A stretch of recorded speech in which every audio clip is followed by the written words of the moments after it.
Anne-Elisabeth Lemoine est bel et bien de retour. Le mercredi 6 septembre 2023, les téléspectateurs ont retrouvé leur gaffeuse en herbe qui a, une nouvelle fois, suscité les rires de ses invités après avoir oublié un léger détail de sa propre émission. Si elle est très appréciée des Français, si est parce qu'Anne-Elisabeth Lemoine est une femme naturelle, bienveillante et surtout très drôle. Maladroite souvent et gaffeuse parfois, l'animatrice de CA vous trouve régulièrement le moyen de se retrouver en position délicate sur le plateau de sa propre émission. Entre les lapsus invraisemblables, les difficultés de prononciation et autres scènes hilarantes, la belle blonde de 53 ans oublie même parfois le déroulé de sa propre émission. Si est d'ailleurs ce qu'il s'est passé le mercredi 6 septembre 2023. Alors qu'elle recevait l'ancien président de la République Nicolas Sarkozy pour parler de son livre autobiographique intitulé Le temps des combats et paru le 19 août dernier aux éditions Fayard, l'acolyte de Bertrand Chameroy a voulu lancer la chronique de Patrick Cohen avec un jingle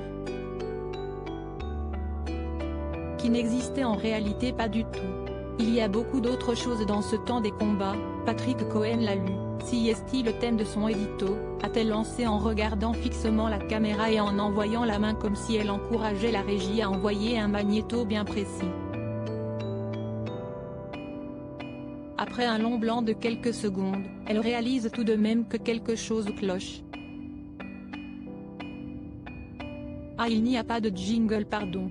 J'étais persuadée qu'il y avait un jingle, a-t-elle alors lâché en rigolant.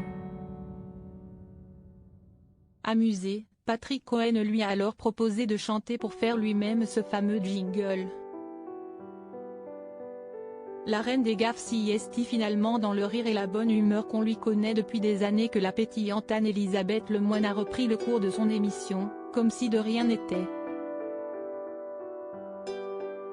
Il faut dire qu'elle est maintenant habituée à faire des gaffes, aussi légères soient-elles.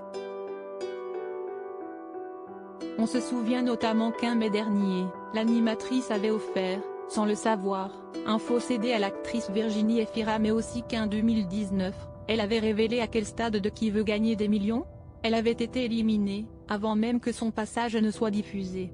Les téléspectateurs sont donc parfaitement habitués à voir et entendre la maman d'Arthur, née en 2004, et Vasco, né en 2013, enchaîner les boulettes à chaque émission ou presque.